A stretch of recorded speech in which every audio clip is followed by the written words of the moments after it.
Good morning, everybody, and thank you all for joining us today. I'm Assemblymember Marc Berman, and I want to welcome everyone to this virtual conversation on the transfer process. This is a unique opportunity to hear directly from California's higher education system leaders about the transfer process, including what is working and what is not, and how it can be improved for students.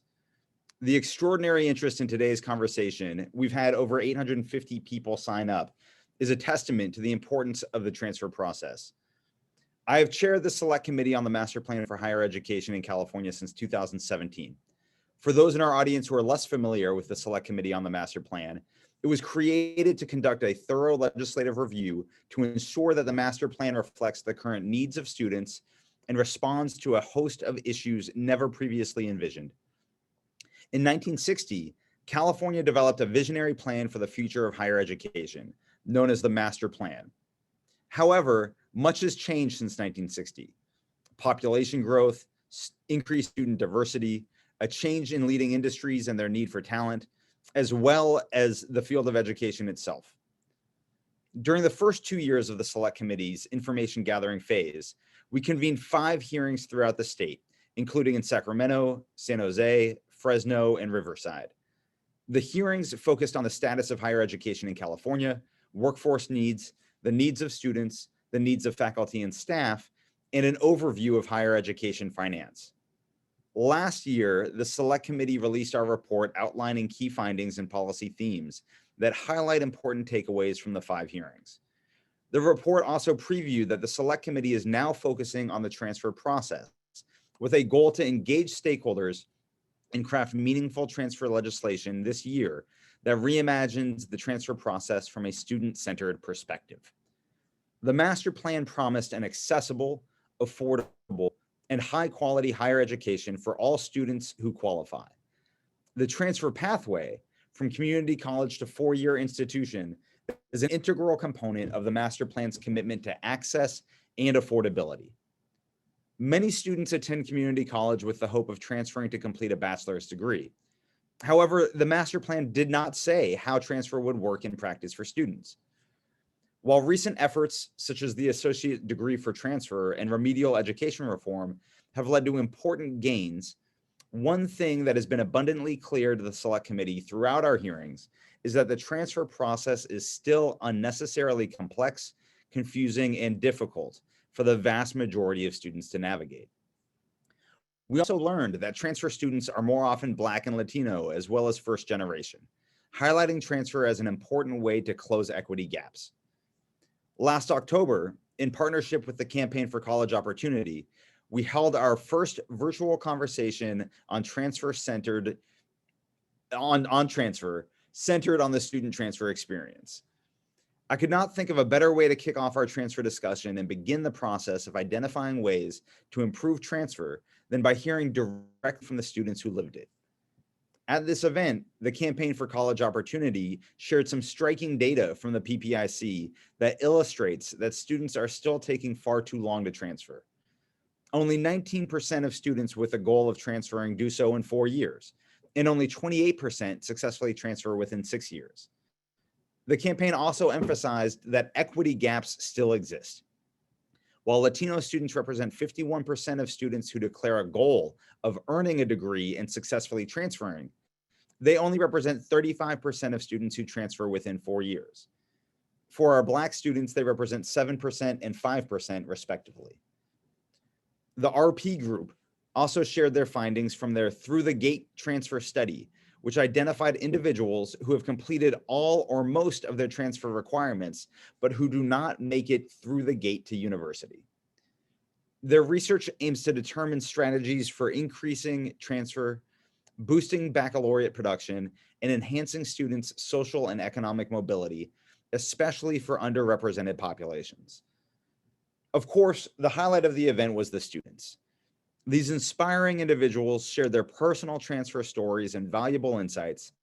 They also provided recommendations to improve the transfer process from their lived experiences. These recommendations included scheduling classes at times that reflect the needs of students, especially those who work, improving academic counseling and communication of transfer pathways like the ADT, the Associate Degree for Transfer, ensuring seamless communication between community colleges and four-year universities, aligning course requirements both within the systems and between the systems, ensuring that student services and departments are culturally competent, increasing student representation to engage student voices, and creating policies that help non-traditional and vulnerable students meet their transfer goals. The students also discussed equity and shared the importance of the community college system as a second chance, the primary access point of higher education for many first-generation, low-income and underrepresented minority students. For those of you who weren't able to attend this event, it was recorded and is available on the Select Committee's webpage, and my staff will share the link to the video in the chat. Given that transfer by definition is intersegmental, and each higher education system has an integral role to play, I am thrilled to be joined today by California's higher education system leaders. Chancellor Eloy Ortiz Oakley, a transfer student himself, has served as chancellor for the California Community Colleges since December 2016. With more than 2.1 million students at 116 colleges, he leads the largest system of higher education in the country. Chancellor Joseph Castro is the first ever California native appointed to lead the California State University, the nation's largest public four-year university system, and began his duties as chancellor last week. He leads 23 campuses with more than 482,000 students and 53,000 faculty and staff. President Michael Drake, also a transfer student, became president of the University of California in August 2020. As president, he leads UC's world-renowned system of 10 campuses, 5 medical centers, 3 nationally affiliated labs, with more than 280,000 students and 230,000 faculty and staff. President Kristen Soares is the 4th president of the Association of Independent California Colleges and Universities and works in partnership with leaders around the state to shape policy for California's independent colleges and universities. She serves as the chief spokesperson for the sector, comprised of over 80 independent nonprofit institutions. I'm glad to welcome back Chancellor Oakley, Chancellor Castro, and President Soares, who spoke at our very first Select Committee hearing in 2017, and thank them for their continued engagement. I'm also grateful President Drake is joining them for this important transfer conversation. There is a clear need to further streamline and make the transfer process easier for students to navigate, especially during these challenging and unprecedented times. Now more than ever, it is critical to increase degree attainment, improve time to degree, and close equity gaps. I view today's conversation on transfer as a unique opportunity to hear from California's higher education leaders, and in the case of 2 systems, new leaders. For the first time, leaders of color will head up all of California's systems of public higher education, which reflects the great diversity of our state. Today's leaders come from backgrounds and lived experiences that embody today's California students. They are champions for students and committed to equity, and I look forward to hearing from them. Before we begin, I would like to thank my staff who have worked tirelessly on the efforts of the Select Committee, led by my Legislative Director, Ellen Green, and Legislative Aide, Elizabeth Schmidt. I'm also grateful to be joined by Assemblymember Medina, Chair of the Assembly Higher Education Committee, Assemblymember Arambula, Dr. Arambula, Dr. Weber, and Assemblymember Lowe, who have all served as members of the Select Committee. My colleagues have been invaluable participants during our hearings, and I look forward to their continued engagement as we focus on transfer, or in soon-to-be Secretary of State Weber's case, as more of an advocate in her new role. So first, I would like to offer my colleagues an opportunity to make any opening remarks. And if any of my colleagues have any opening remarks, please feel free to put your camera back on and unmute yourself. Dr. Weber. Yes, Assemblymember Berman, I want to thank you for taking on this challenge of obviously dealing with the issue of transfer, but also the issue of our system itself and what we have prided ourselves as a system in California, to be able to provide for every student, every child in California, the pathways to excellence. And not only but just in terms of being a part of a community college system, a CSU system, a UC system. So wherever they enter, they can end up in the end with the best education that the world offers. And so as a triple Bruin, I'm just really pleased to be here as a part of this here. This is my final participation as a member of the Assembly, but my heart is always with the system. As most of you know, I spent 40 years teaching at San Diego State University, Cal State LA for a while, and LA Community College. But it is extremely important that we understand what we're in the process of doing, that the excellence of our students is central to it. And I am so proud and pleased of those of you who are at the helm, who have been cooperative through this whole process in making sure that we're accessible, that we live up to the expectations of the founders of this concept of the systems itself and how they interface with each other and lead students to a path that they want to go in terms of the excellence that we offer them. So I am so pleased that you're here, and thank you, Mr. Berman, for bringing this issue forward. We have been talking about it for a long time, and it is now time that we come to some conclusions as what we're going to offer to the CSU and offer to the UC campuses and the community colleges from the legislature to make them even stronger and better than ever before. So once again, thank you so very much. I may have to get off in about 30 minutes to attend another Zoom meeting concerning the Secretary of State, but just thank you so very much for your support. Thank you for all the work you're doing and letting you know that wherever I am, my heart is always with the universities here in California. So thank you so very much. Thank you, Dr. Weber, and thank you. You've been so involved in the Select Committee ever since its inception 4 years ago. And even though you'll be moving on to an elevated role, I have a feeling we'll still be seeking your counsel and guidance and advice and opinions on higher education matters for years to come. So thank you so much for all that you've done. Chair Medina, I see that you've turned your mic on and have some comments. Thank you, Assemblymember Berman. I just wanted to echo Dr. Weber's remarks and thank you for convening us here this morning for very important work, and thank the 4 heads of the different segments of higher education in California.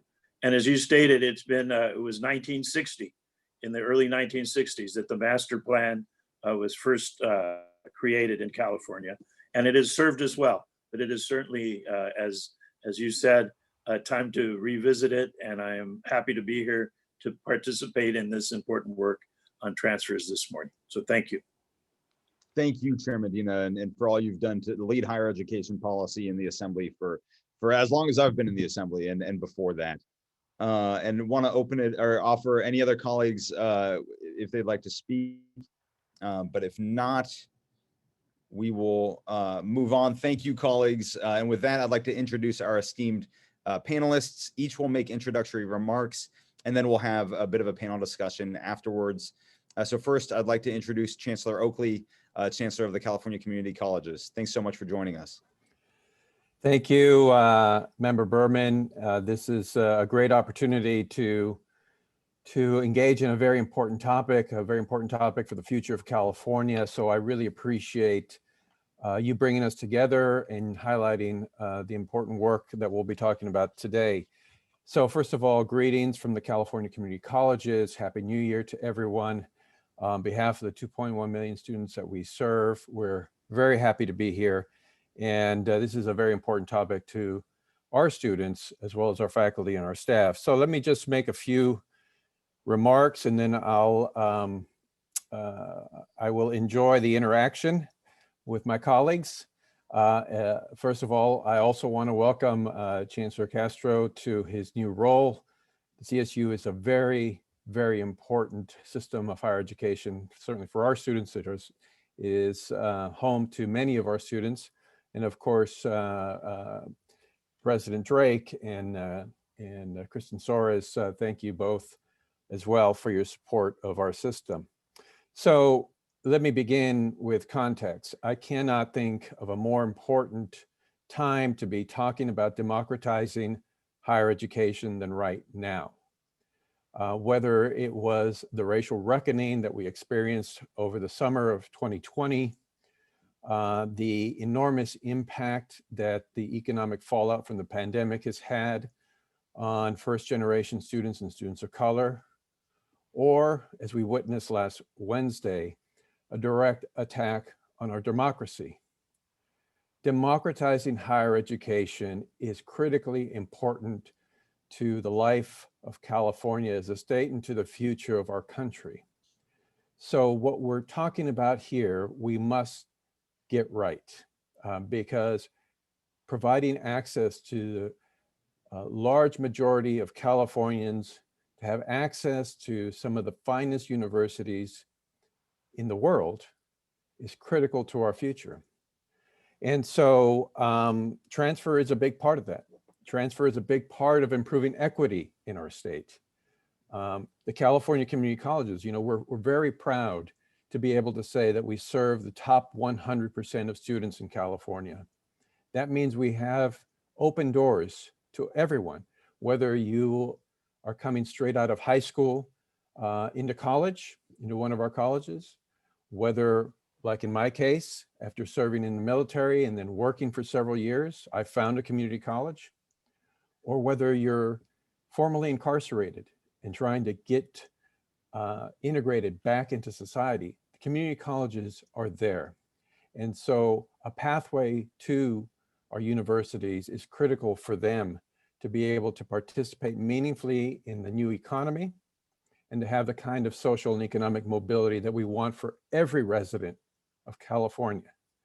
So I was proud to be sitting in the room with Governor Schwarzenegger and then Senator Padilla when SB 1440 was signed.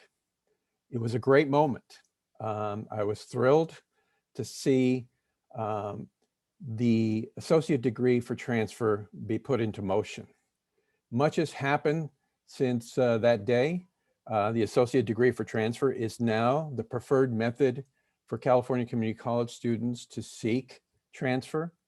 There's been tremendous growth in the associate degree for transfer in the California community colleges, and we're seeing more students than ever prepared to transfer. So that it's all good news. We also see the number of units beginning to slowly decline that our students have accumulated over time, now that we see a clearer path for our students. But we still have a ways to go. We still see significant disproportionate impact in students of color, but in particular, Black and African-American students. We must find ways to do more to improve the pathway for Black and African-American students. We also see that, as you mentioned, Member Berman, the pathway is still confusing. So we need to do more. And I want to thank President Drake since coming on board to the UC. He has been committed to continue to improve transfer to the UC. And I want to thank President Soares, who's also committed to helping us improve transfer to our wonderful independent not-for-profit institutions. But let me also say that with regard to this question of equity, there's something more that we need to do. It is the culture of higher education that we need to also take on. We still have pockets of what there's no other way to refer to as a form of elitism. We still think of the systems as having different value, different weight, when in fact, it is the entire journey that creates the best residents, the best citizens of the state of California. We cannot be thinking of the path to a higher education as having different values. Being a freshman admit at the University of California cannot be valued any differently than being a transfer student to the University of California. Each pathway is uniquely positioned to help a student meet their needs wherever they're at. I hope that we continue to engage in this conversation, that we continue to think about infusing equity into the pathway and thinking about this as a whole journey for all of our residents here in California. So I look forward to the conversation, and I thank you again, Member Berman, and to all of your colleagues here today. And I look forward to the conversation. Thank you, Chancellor Oakley, for your opening remarks. I'd like to now turn it over to Chancellor Castro. Good morning, Chair Berman and members of the Select Committee. Thank you for the opportunity to speak with you today, together with my esteemed colleagues and system leaders during such a consequential time for our state and our nation, to discuss ways that we can work collectively to improve and enhance the transfer process. And Chair Berman, thank you also for hosting the October virtual conversation with students to learn more about their perspectives on these important issues. From the CSU's perspective, transfer remains a very high priority for us. And there's much about the transfer process that actually is working well within the CSU. Transfer students comprise almost half of CSU's student body of more than 485,000 students. And the vast majority of those students come from California's community colleges. Transfer, especially via the Associate Degree for Transfer program, advances the CSU's mission by providing an accessible and affordable pathway for California's talented and diverse students to secure the lifelong benefits of a high-quality bachelor's degree. Offering students guaranteed admission to the CSU, the ADT program has quickly grown in popularity, as the Chancellor mentioned. In fall 2012, the first year that we enrolled ADT students, the CSU had 402 students on the guaranteed pathway. Fast forward to this past fall of 2020, we enrolled more than 17,500 students. Success measures for these students have been strong as well, thanks in large part to the CSU's Graduation Initiative 2025, which has improved graduation rates for all students from all backgrounds while narrowing equity gaps. More than 55% of students transferring into the CSU with an ADT graduate in 2 years. And almost 80% of those students graduate by year 3. And I'm pleased to note that on several of our campuses, we've already successfully eliminated equity gaps in graduation rates for transfer students who are Pell eligible or who are students of color. The ADT program is strengthened by sustained collaboration between the CSU and community college faculty. For example, a joint faculty committee has developed the transfer model curriculum plans to create seamless transitions from an ADT to 40 in-demand CSU majors, such as business administration, marketing, accounting, criminal justice, and psychology, just to name a few. Virtual learning also facilitates transfer for many students. It provides students with opportunities to complete online courses across the segments. And with the remarkable success of our pivot to virtual instruction over the past 10 months, the enormous potential for this technology to improve access and transfer outcomes has become readily apparent. And it will pay dividends long after the pandemic subsides. Of course, we face challenges. The Chancellor mentioned some of those, and I know that we'll hear more about challenges today. As noted by the students at the October event, advising through the community colleges and to the CSU remains an issue. A lack of access to full-time advisors or student mobility across multiple colleges with different advising at each definitely may leave students unsure of what courses to take and in what order to smooth the transfer process. Some federal and state policies, financial aid policies, disadvantage transfer students as well. Examples include the Pell Grants lifetime limit and the Cal Grants transfer criteria related to age and continuous enrollment.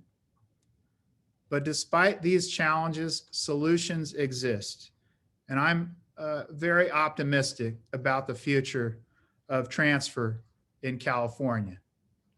Currently in development, the CSU Transfer Planner is an online platform that will help California community college students plan and track their progress toward transfer to one or several CSU campuses.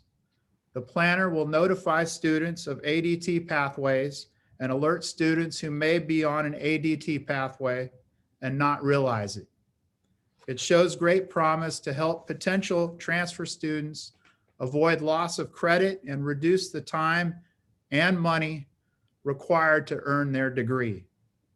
And it is a scalable system that will enhance the effectiveness of community college advisors who may be constrained by limited resources. To that end, we support the provision of additional state resources for advising, especially at the community college level where it may be most critical. And of course, we ask that the CSU and other segments be enlisted as partners on any legislative proposal so that all curricular specifics can be considered and unintended consequences avoided. Regional partnerships to enhance collaboration among campuses can lead to increased higher education participation and completion among students who are committed to their hometowns, often because of work and family responsibilities, and for whom transfer outside the region is just not feasible.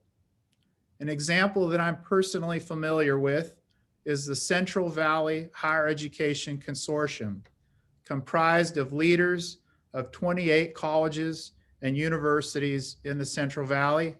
And I was part of that over the last 7+ years. It shows the great potential through organizations like CVHEC to remove roadblocks to transfer and other barriers that impede the region's students.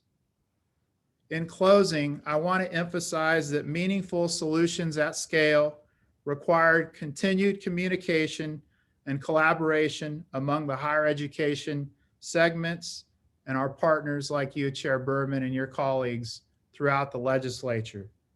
And I look forward to today's discussion and to many others in the months and years to come as we work collectively to transform the lives of more Californians through higher education.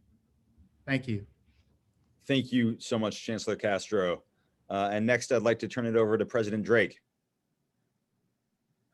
Well, thank you very much. I'm very happy to be here this morning and have the chance to work with all of you, and to thank you, Assemblymember Berman, and your staff for convening this discussion, as well as the other legislators who are participating today. It's, as we've said, a very important conversation to have, and I'm thrilled at being able to join my colleagues in helping to move this forward. The Select Committee on the Master Plan is helping to ensure that the Master Plan will serve today's student body and for many years to come. And I will say, if I may, about the Master Plan and my own upbringing, living in California and thinking about going to college in the 1960s.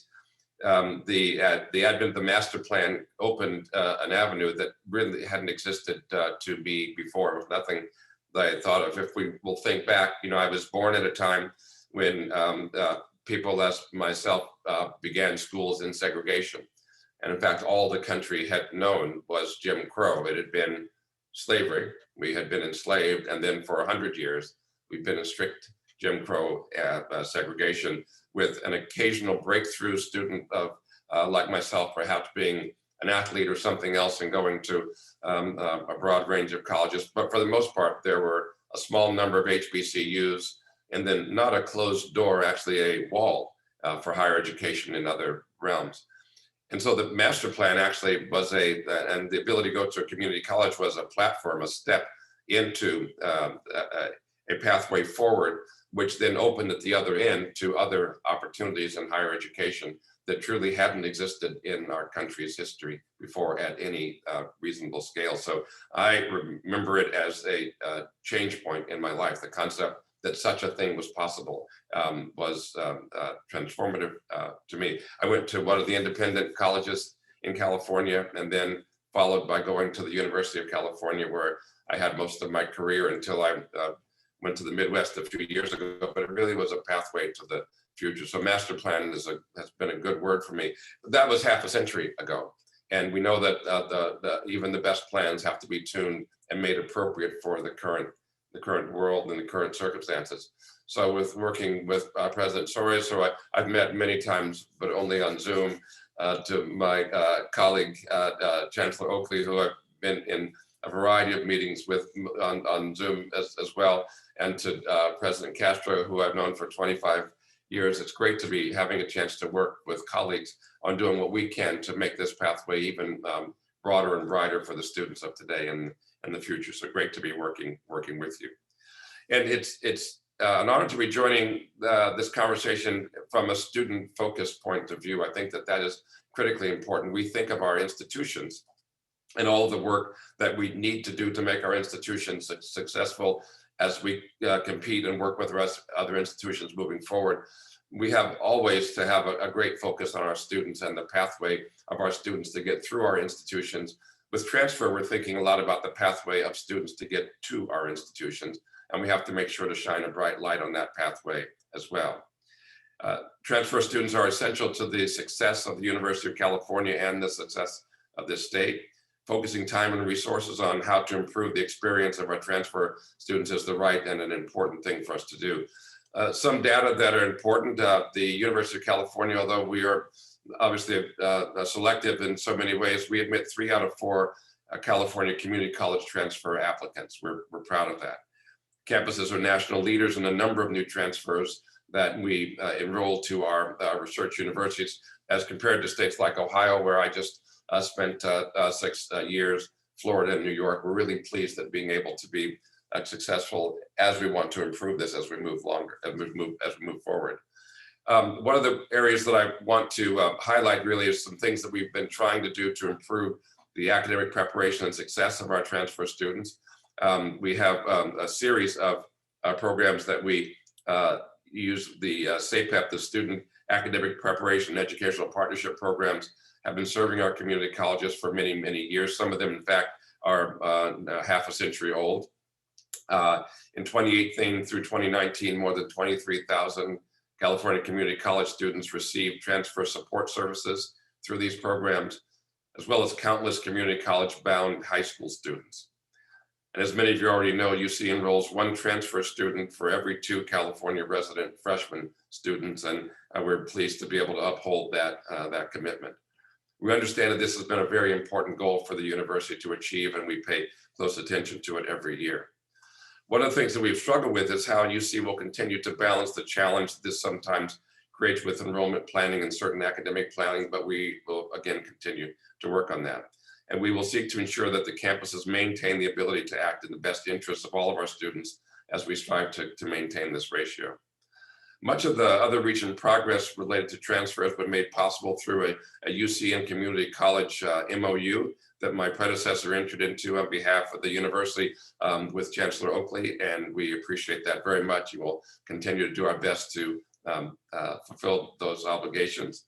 And we also now have a UC California Community College Transfer Task Force, which is charged with assessing the progress of the MOU in areas such as options under development for the guarantee of transfer admission, ways to enhance the aforementioned UC Community College campus partnership programs, the messaging that we and the community colleges use when we're communicating with our transfer students, and how the University of California and the California community colleges can best share data to facilitate seamless transfer for our students.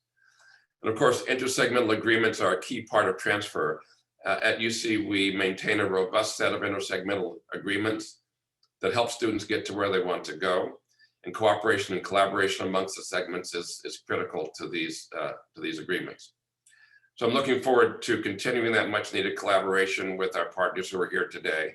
And I will say we're pleased that things are working as well as they are, but there's still much work to be done in the area of transfer. So we're excited about new paths that lie ahead for California transfer students. And as I said at the beginning, it's great to be able to join my colleagues who are committed to this, to work together to make these pathways more available to more students and to continue California as a leader in providing access to quality higher education for all of its citizens. Looking forward to talking with you today and hearing the conversation on how we can improve the entire transfer experience together. Thank you very much. Thank you, President Drake. And last but absolutely never least, President Soares. Here. Good morning. Thank you so much, Assemblymember Berman. And I'm honored and really delighted to be here as part of this conversation. And so I'll keep my welcoming or my overview short because I'm really looking forward to the conversation. And if you've heard from Chancellor Oakley and Chancellor Castro, and welcome very much to your new role. And to President Drake, there are lots of opportunities, so much commitment to transfer students and growing transfer students in our institutions. So let me just talk a little bit about the independent college and university sector. We're really proud to be California's oldest sector of higher education and take that responsibility very seriously, and especially now when higher education and a pathway to higher education and degree attainment to ensure that we have an educated citizenry is so important and more important than ever. So growing transfer students, serving transfer students better is a priority for California's 85 independent nonprofit institutions. And what we see ahead of us is that with our regional access, so with 85 regionally placed institutions throughout California, we have an opportunity to serve more transfer students. And as you heard from Chancellor Oakley, there are more students who are coming out of the community colleges. They've done a wonderful job of preparing more students to be ready to transfer. And so this is a real inflection time to think about how can we really get those students moving through the pipeline. The ADT program that we've talked about, very proud that 2 years ago I signed an agreement with the Chancellor to accept that pathway at AICCU institutions. It has, and I need to pause and really thank the CSU and the faculty of the CSU and of the faculty of the community colleges for creating the curricular, for creating those program pathways, those degree pathways, because what it allowed for independent colleges and universities was to come in and really take that, see if it would work at the institution and map it. So it was a lot of work, and we are enormously grateful to the work of both segments and to do and to create that pathway. We want to do more there around the associate degree of transfer pathway. There are many intersegmental activities taking place, particularly at the regional level between institutions. How can we really build upon those intersegmental pathways? Overall, we know that we need to design much more seamless, clear pathways to the four-year institutions. And I look forward to this conversation about what those clear pathways look like, how the independent colleges and universities can participate in those pathways, and really let community college students know that there is a place for them in an independent institution, and design a pathway that is affordable and accessible and equity-minded to meet the goals of this state. So thank you very much, and look forward to the conversation.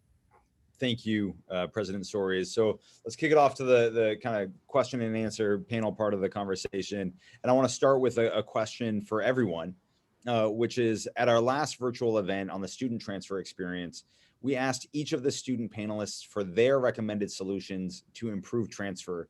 So I'm curious to hear your recommendations. How can the transfer process be improved to really drill down and focus on and reflect a more student-centered approach? And I know you've all touched upon that in your introductory remarks, but would love to hear if anybody wants to go a little deeper on your comments on this.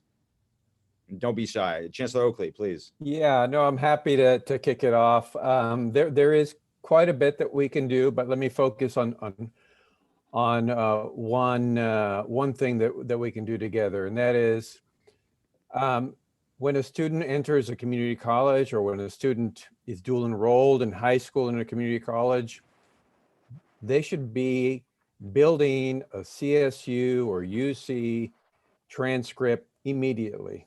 And what do I mean by that? We should acknowledge that on day one, when a student coming to a community college or coming from high school to a community college, when they are committed to continuing their education through transfer, we should acknowledge that up front, not at the end of the transfer process. So they should be creating a transcript from day one.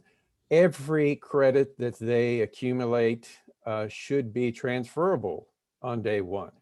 So I think there's more that we can do so that students, when they first get to community college, see themselves as part of the UC or as part of the CSU or as part of an AICCU institution on day one, so that their confidence builds and they feel like it is inevitable that they're going to make that leap.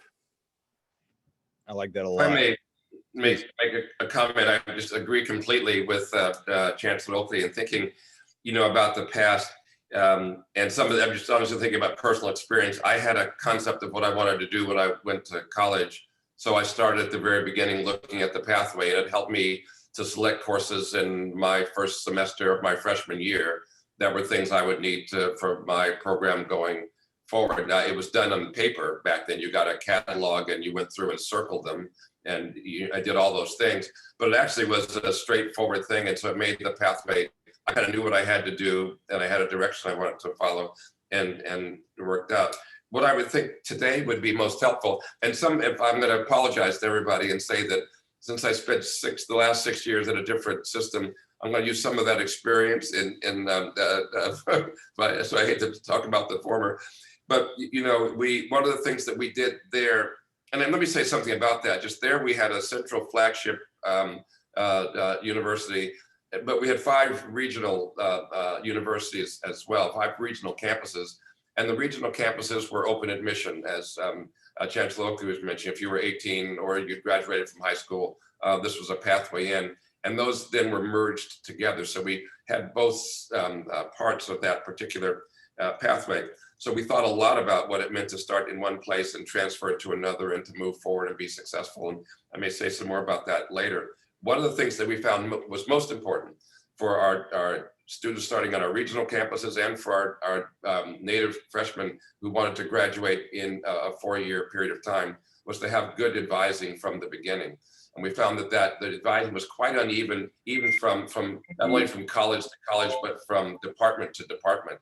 And so we put a great emphasis on trying to focus time and attention and investment in advising so students can get guidance toward how to set that pathway so they weren't making fits and starts and aiming in directions that didn't get them to their end. So I think that's an important adjunct to our helping them to move forward. Thank you, President Drake. President Castro. Yeah. Chancellor Castro, excuse me. I'm still getting used to it as well, Chair Berman. I just want to add to what President Drake and Chancellor Oakley said. I think advising, what we heard from the students is that's a huge issue, a huge barrier. And I mentioned our CSU transfer planner. I'm very anxious to get that launched, and we think we can have that launched within a year. And that's going to provide students with more information in real time, nudges, mobile technology 24/7, more information for the counselors as well. And so I'm very interested in trying to make that work well with my colleagues. Fantastic. Make it as easy as possible for the students. That's great. President Soares. I echo all of the comments that you just heard. I mean, what we hear more and more is that a counselor has about 30 minutes to discuss all the options, and it's just not enough time. So I look forward to seeing the technology tool that Chancellor Castro is thinking about developing. We currently have Assist, which is the transfer platform that is through the University of California, and would think it's really an opportunity and an opportunity for independent colleges and universities to be part of that program. So all of this is about making it easier and reducing the barriers for students. I think that's a wide open opportunity to include the independent colleges as part of Assist and strengthen that tool. And it really is about meeting students where they are. So them seeing themselves in a 4-year institution, but I think it's incumbent upon us as 4-year institutions to be more active and more in person when we can be in person on community colleges and really flip it. And I'll say it, set up shop in the community colleges so that it's a seamless transfer. Great, great. So Chancellor Oakley, you touched about this, you touched upon this, and I have a feeling I know what your answer is going to be from your introductory comments, but what are your thoughts on the various transfer pathways? And in your experience, is there a preferred pathway for students to take? Well, certainly the associate degree for transfer has become the preferred pathway for our students. That being said, we should not see this as the end of the iteration of transfer pathways. I think it has shown us that if we create a better model for transfer, students will follow that model. The biggest barrier to first generation students is not having access to information about how to transfer. We need to make it as transparent as possible. We need to invest in better advising. We need to begin the process in high schools, or, you know, if a student's coming out of the military, we should have mechanisms to reach out and help them best understand. You know, I am like most transfer students. I didn't figure it out until 2 years, 2.5 years into the transfer process, when I finally came across that counselor that opened my eyes and made me realize I could get to the University of California, Irvine. So luck shouldn't be part of the process. We should make it transparent to every student. Agreed.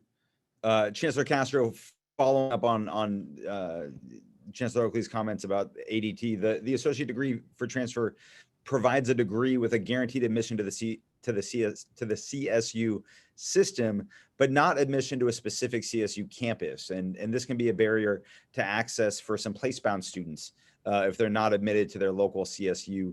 How can we improve access for these students, these place-bound students? And how did you address this when you were president of Fresno State? Thank you. I appreciate that.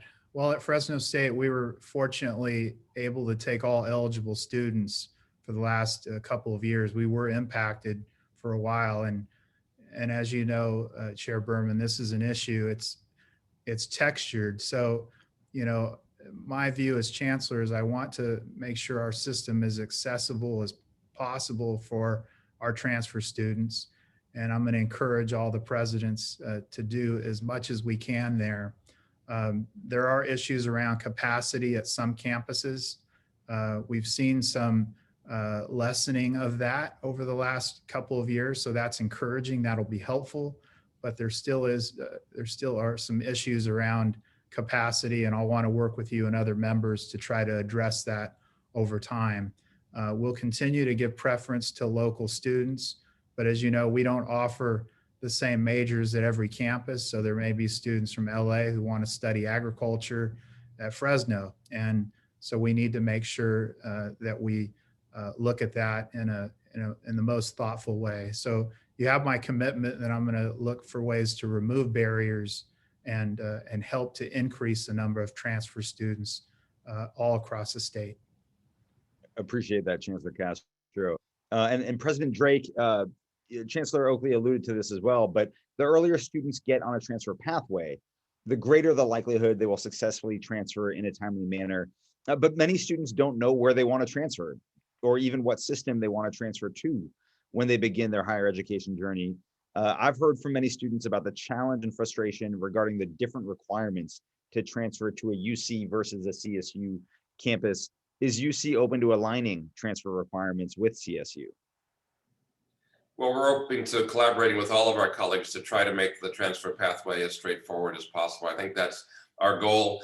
You know, we're here to serve students, and so we have no interest whatsoever in making the pathway to education at any of our campuses more difficult than it has to be. And so we are committed to continuing to work that way.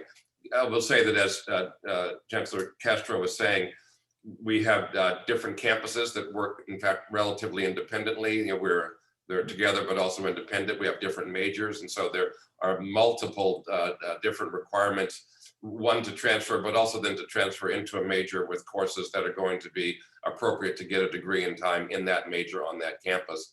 And those are not the same from place to place. So there is a built-in degree of complexity in this. There, on the one hand, it's great to have a variety of choices, but the more choices you have, the more complexity you have in choosing the right choice.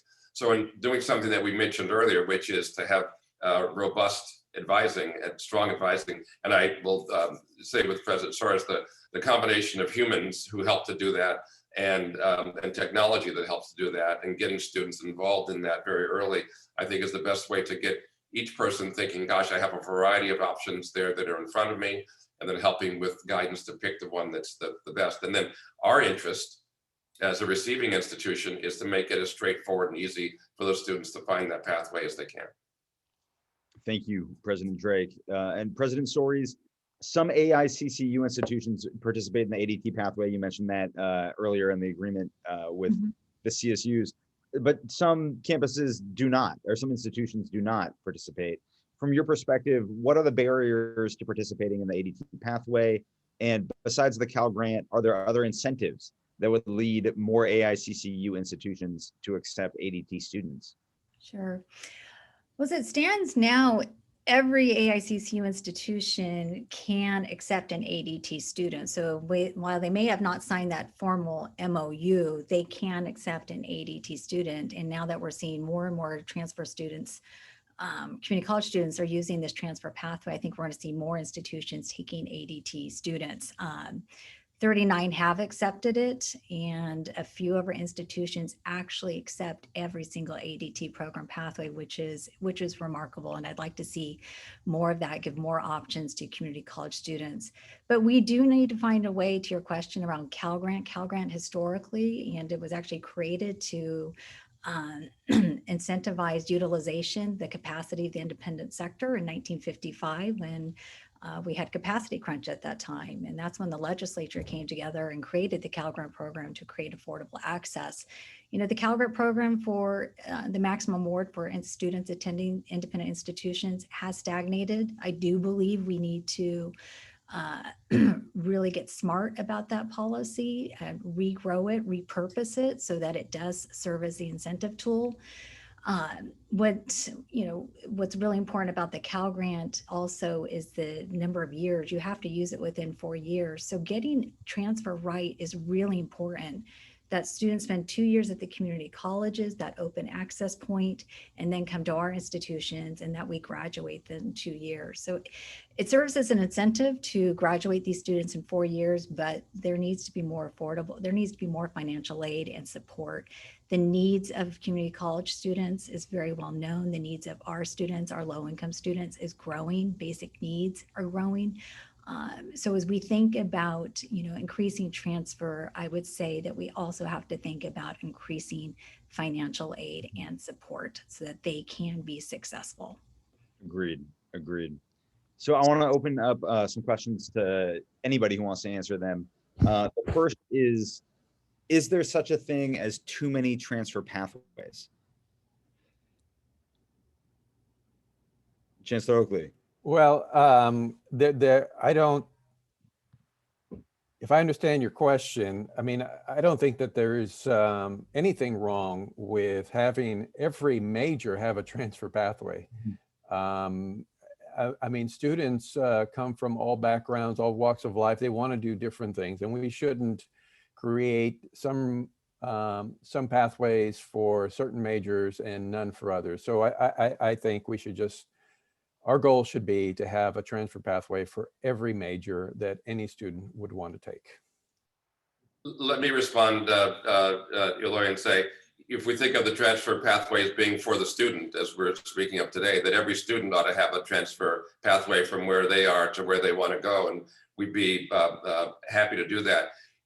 But the complexity, the number of offerings that students have, the campuses and majors, and among all of us, 150 different campuses they might choose to transfer to just on this screen. There are a lot of choices there, and I think that's where, again, advising and someone who understands the system can hear generally where the student is interested in going and saying, great, these choices are the ones that look like they might be most helpful for you. I'll give an example of something that, again, we did in the past on one of the campuses. We were looking at mental health services. and students who needed mental health services. And we brought together the people who were interested in that, from psychiatry, from counseling, from the ER, from student life, students themselves, and brought everyone together and found that we had 15, 17, 18 different choices you could make when you were going to pick up the phone if you were in distress. And sometimes a person in distress couldn't, manage those 15 choices, and it was overwhelming and they did nothing. So we worked to try to get some people to help guide you toward those choices, to help you narrow the choices at the beginning, to get your steps started, and then you could find a more textured way of moving forward. So I think we want to have variety, but we want to help people to plan their pathway forward with assistance. Any I other would comments? just add to that. Sorry, Assemblymember Berman. I just agree with President Drake, excuse me. And just as there could be too much choice, there could be too little choice. So it's really about colleges working closely and within communities to design programs and articulations that work for that community. So I think as much as there's more choice, we should have more choice alongside the ADT and really encourage local collaboration around programs that work for those institutions and that community and those students. Thank you for that. I would just say, let's focus on what's best for the students and make sure that we're meeting their needs. Can't go wrong with that North Star. I totally agree. So we know that transfer students are more often Black, Latino, and first generation, and that transfer is a critical way to close equity gaps. How can improving transfer help eliminate persistent equity gaps? And how can we approach this issue as one of racial equity?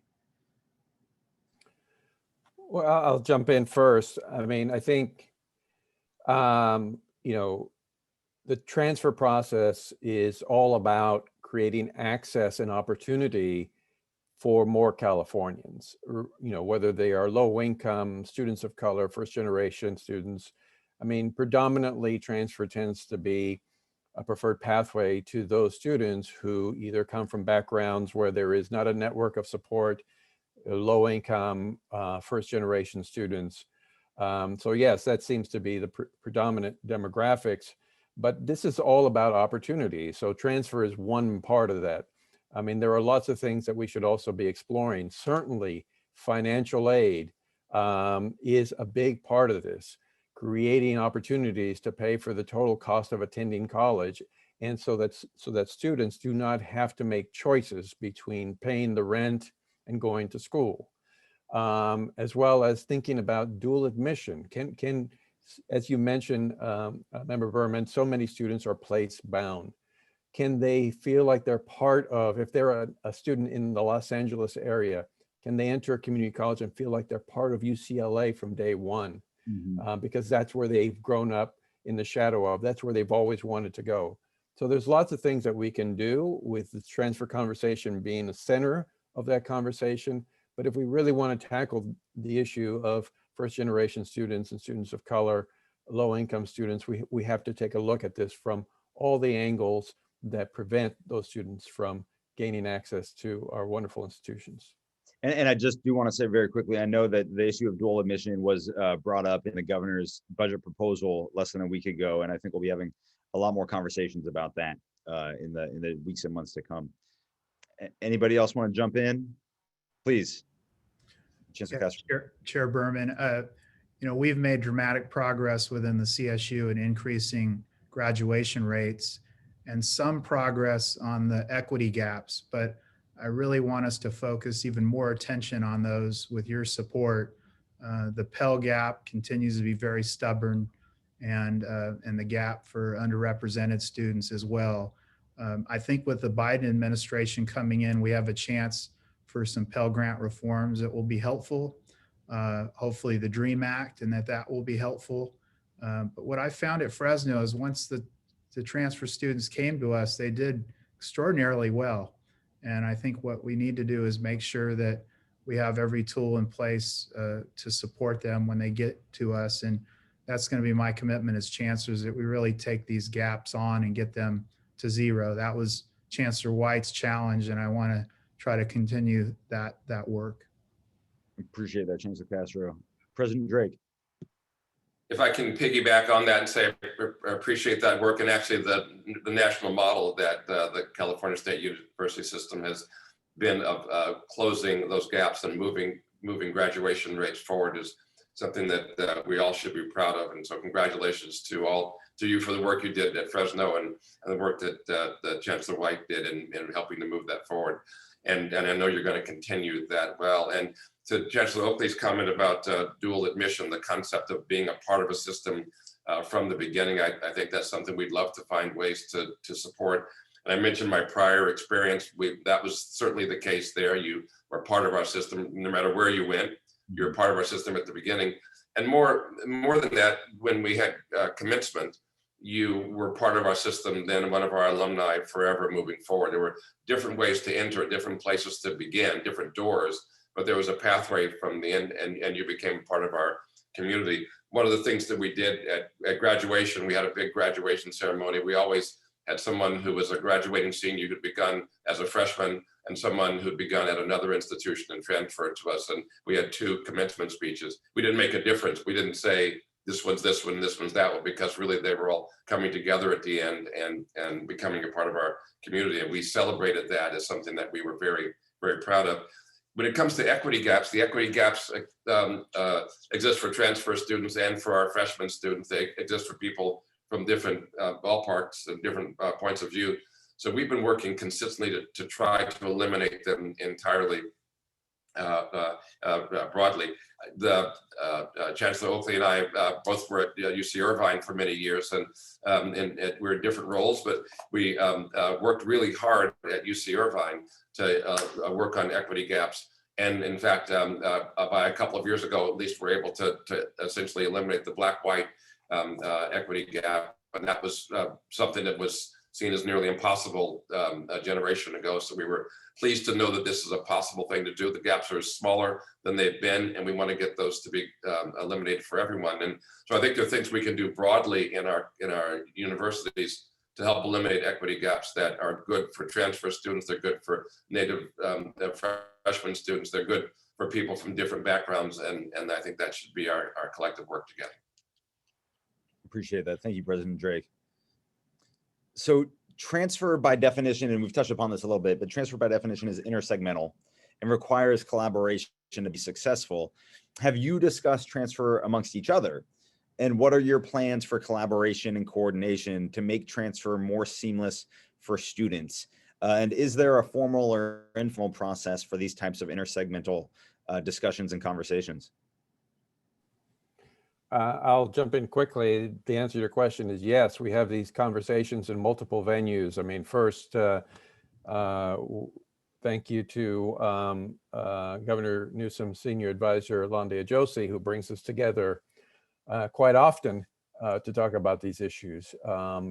We also have opportunities within regions. I know Chancellor Castro's coming from the Central Valley, where we had several projects going on, and I want to give a big shout out to the Central Valley Higher Education Consortium there. They work together and they raise these questions. Certainly, you know, when I was in Long Beach, we frequently had these conversations between the Unified School District and Long Beach. Now, having said all that, I think, you know, we need to continue to have this conversation. Capacity is an issue. This is something that we need to work with the legislature on. Capacity at the transfer level. If we're going to do all this work, remediation reform with the support of Assemblymember Irwin, with the ADT, when the student does what he or she is supposed to do, we need to make sure that they have room at UC, at an AICC institution, and at CSU. So that's something that we're also going to need to talk about. I agree. Anybody else want to weigh in? President Soares. I'll just jump in. I also want to thank Londe Ajosi, who brings us together regularly and really thoughtfully. So these conversations are taking place. But we need the legislature and Assemblymember Berman, you know, your support to really create strong pathways. that will help us, particularly at the regional level, to really think about supporting this and growing this.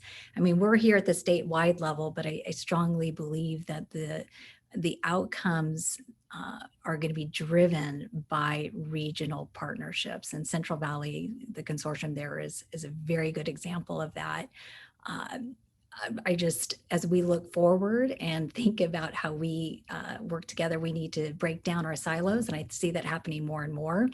So this conversation and the fact that you brought us all together to have this conversation, I think speaks just to the continued support and work of all of our institutions. Thank you, President Soares. So how can we encourage and bring folks from all the systems together, in particular faculty, to tackle the challenges that you all have raised? For example, one issue that's come up in prior conversations that I've had with folks is this idea around common course numbering. And then I was surprised to learn it's actually already in the law from about 14 years ago. How can we work to accomplish some of these goals and you know, bring all the different stakeholders together to get everyone on the same page? Well, I'm happy to be the first one to get in trouble, but clearly, while we as the leaders of the systems have an important role to play, the faculty have the most important role to play. And bringing them together as colleagues to solve these issues is critically important. We cannot improve transfer by this conversation alone. We have to support, encourage, and facilitate the ongoing conversations and work that has to happen amongst our faculty. And, you know, to put the students at the center of those conversations. So I am very pleased that our faculty are meeting currently, that transfer is on the table. I think we're at a moment when certainly the academic Senate leadership from the 3 public systems are engaged in transfer and are very supportive of transfer. I will take the privilege of taking a bite at the apple for the UC. We have 2 student regents who are transfer students. So this is an important time. So anything that the Assembly and the Senate, the legislature can do working with the governor to encourage and support that conversation would be very much welcome. Appreciate that. Chancellor Castro. Yeah, I agree with that. I think our faculty are working well together. I was briefed on some of the work that's being done between the CSU and the community college faculty, for example, Eloy. And I understand that there could be a resource issue there. So that could be another way that the legislature and the governor could be helpful, is investing some more resources for time for our faculty to do this important work. And I just want to encourage you, Chair, to take a look at that with us. Appreciate that. And I'll always champion more resources for higher education systems and doing this good work. So absolutely.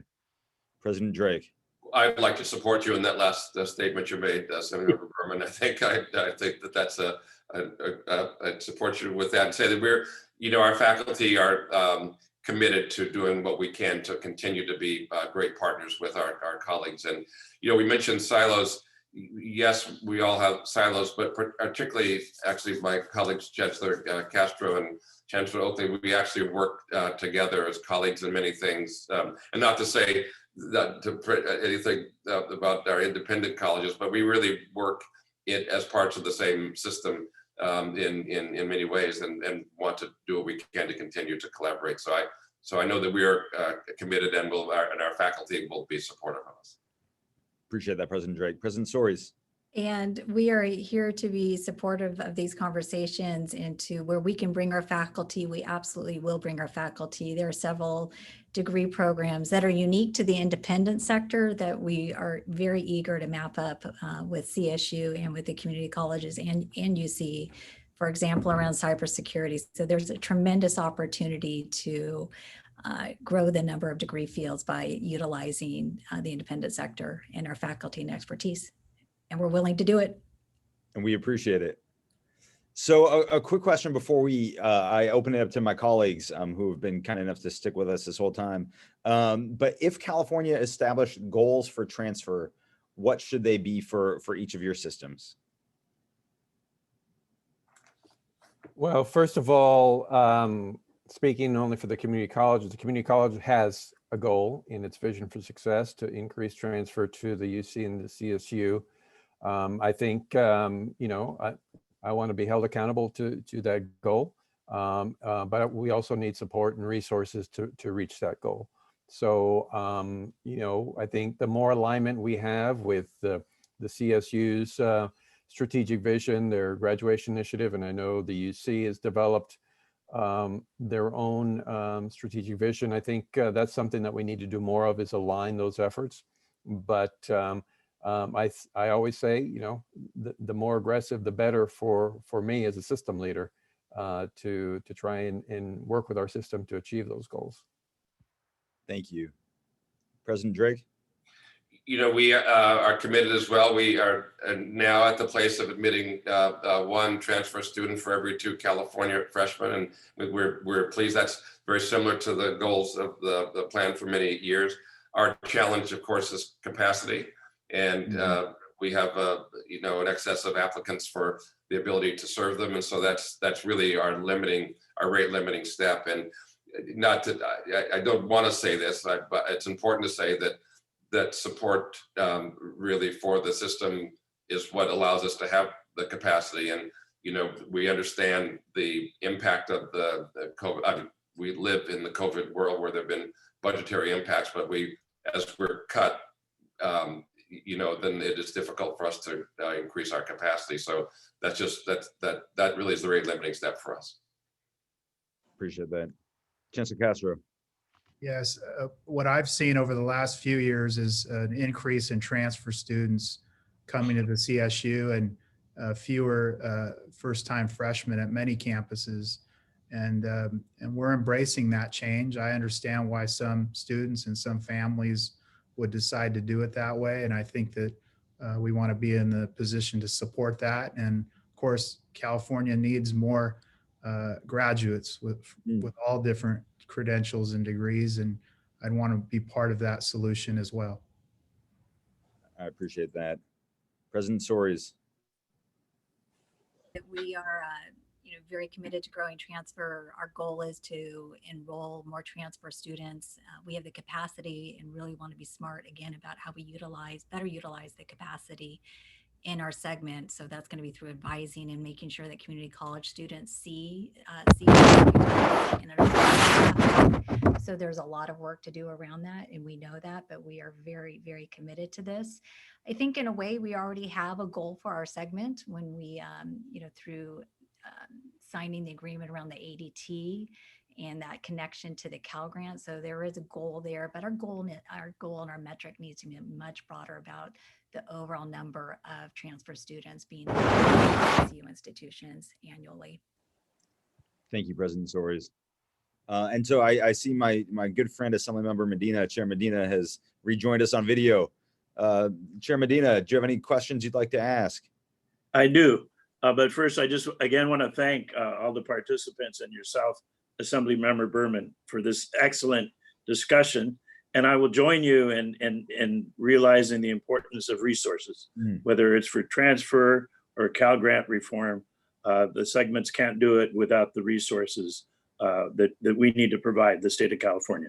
So the question that I have for all the leaders of the various segments,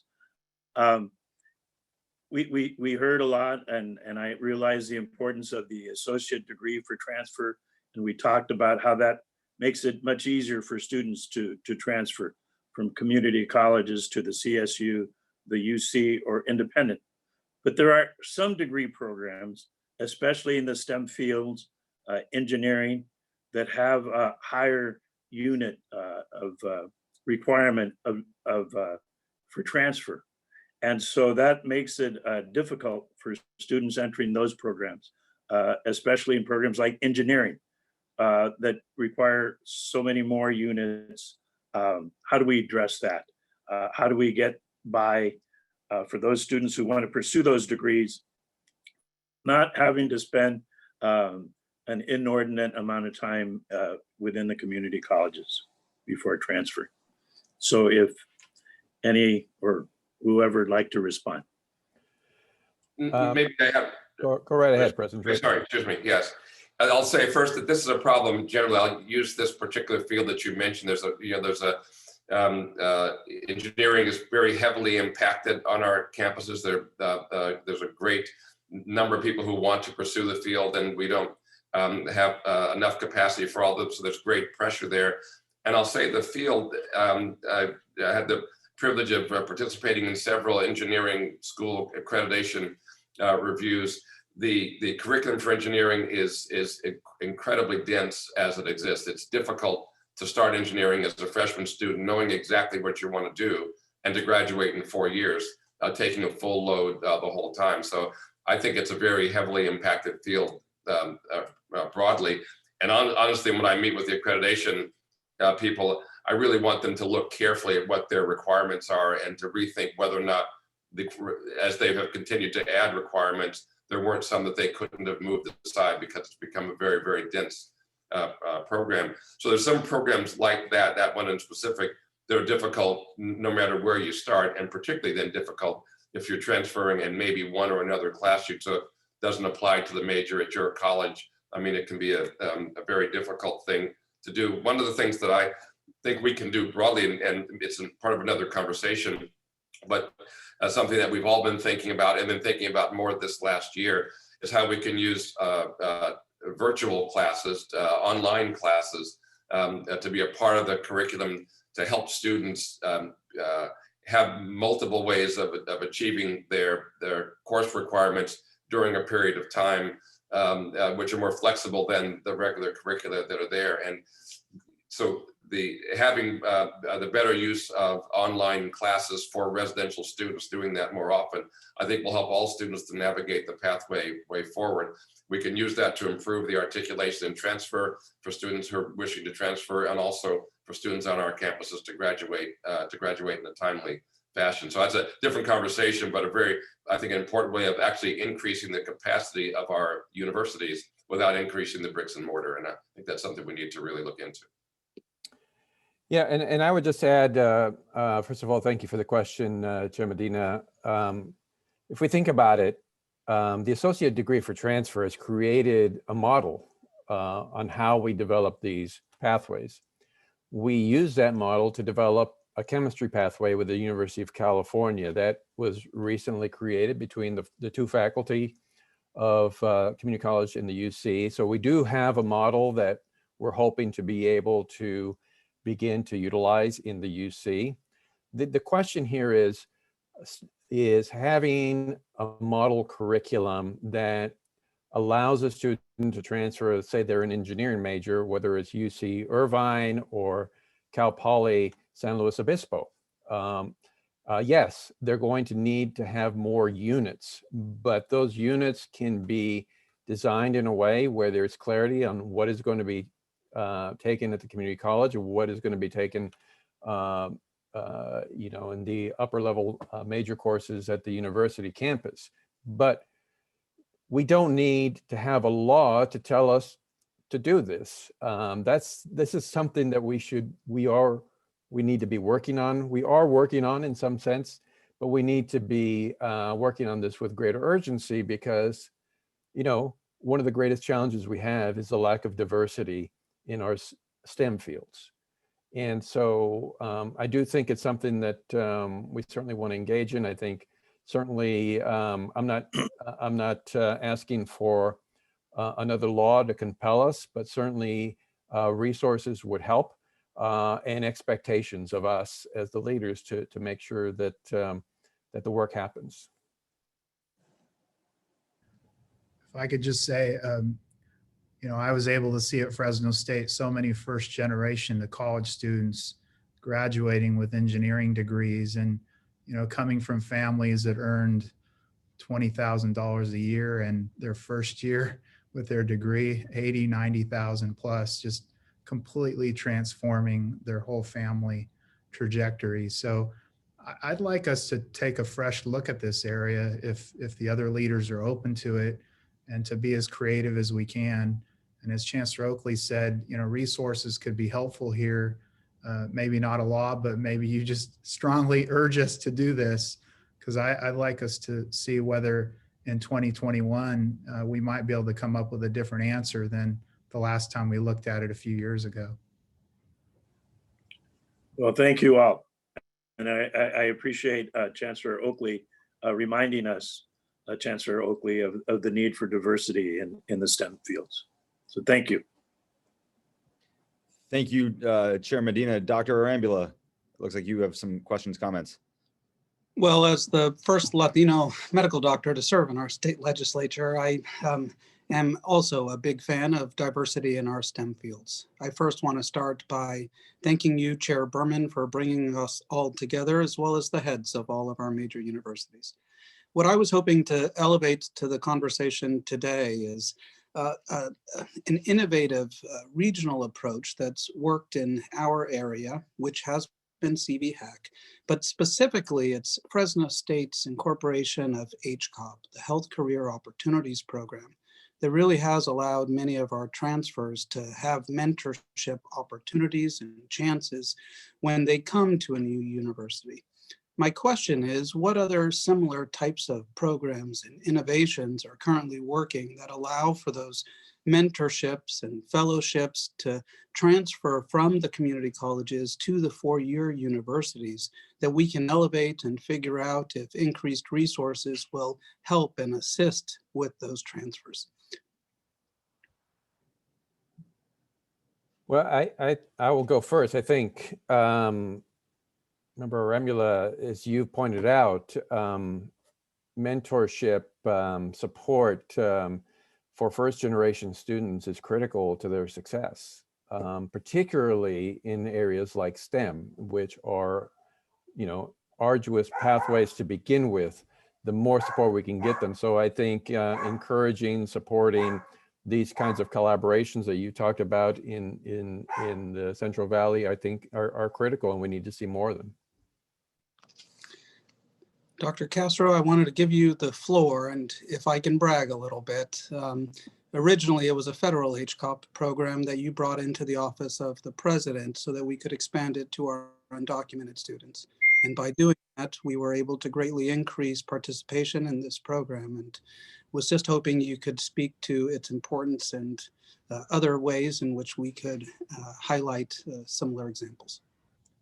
Thank you, Assemblyman. Yeah, that's such a powerful example. And actually, it's such a small world that President Drake knows the person who helped to found it, Dr. Flores in Fresno. And I think there are some other examples, Assemblymember.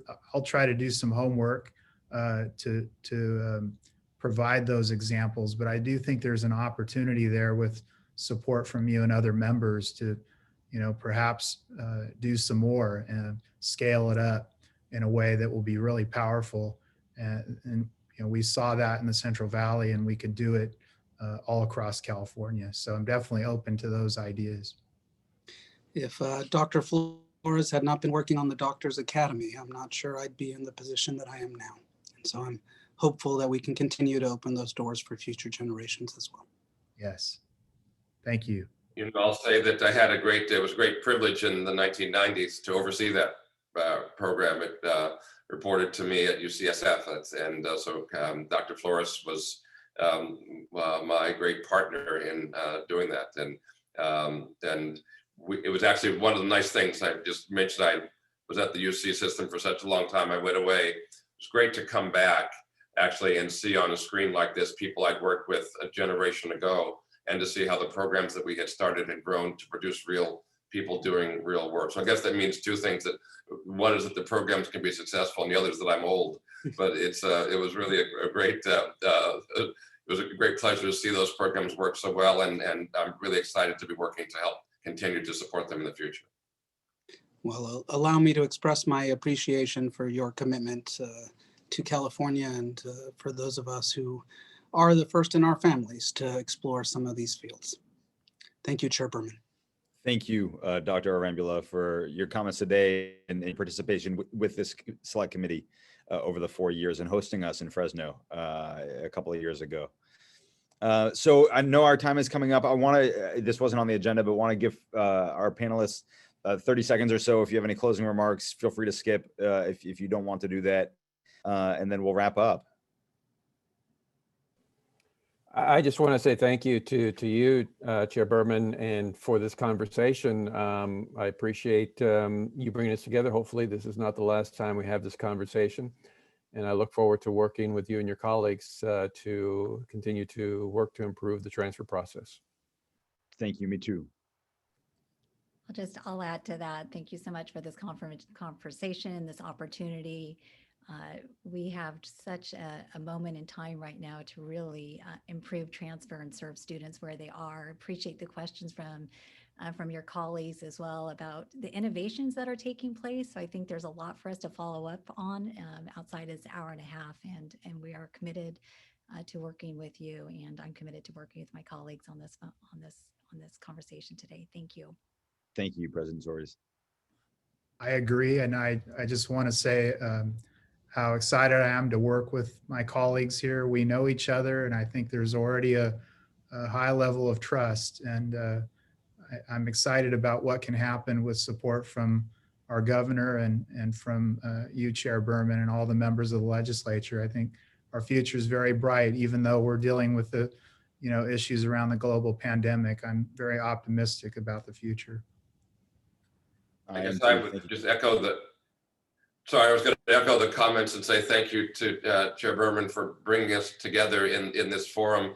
And our commitment to working forward, I think, is illustrated by the careers that we've had in the past. We've actually begun with work in this area to try to do what we could to create more opportunity for more people to move forward in the educational system, and have really taken those pathways to our current positions rather than arriving in these positions and discovering something new. And this is kind of, it's really unique to sort of, it's like you're digging out of a tunnel and you get there and your head comes into the light and you see your friends. So it's a great thing to have that work. And it really will, our commitment really will reflect our lived experience that we bring to this.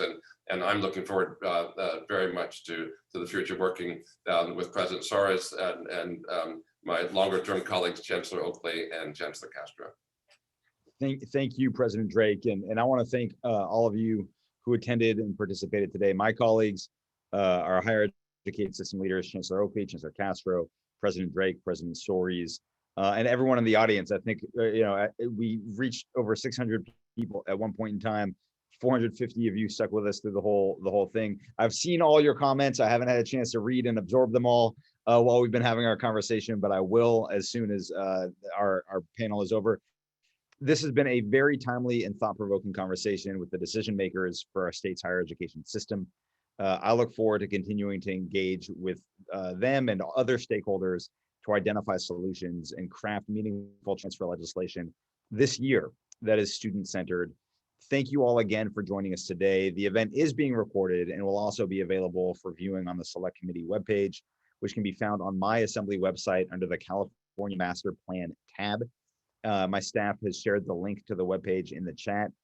For information on the work of the Select Committee, please feel free to check the Select Committee's webpage or reach out to my office. And just thank you, everybody. I think this was a really promising conversation, and I'm very much looking forward to future conversations with everybody. Thank you and stay safe. Thanks all.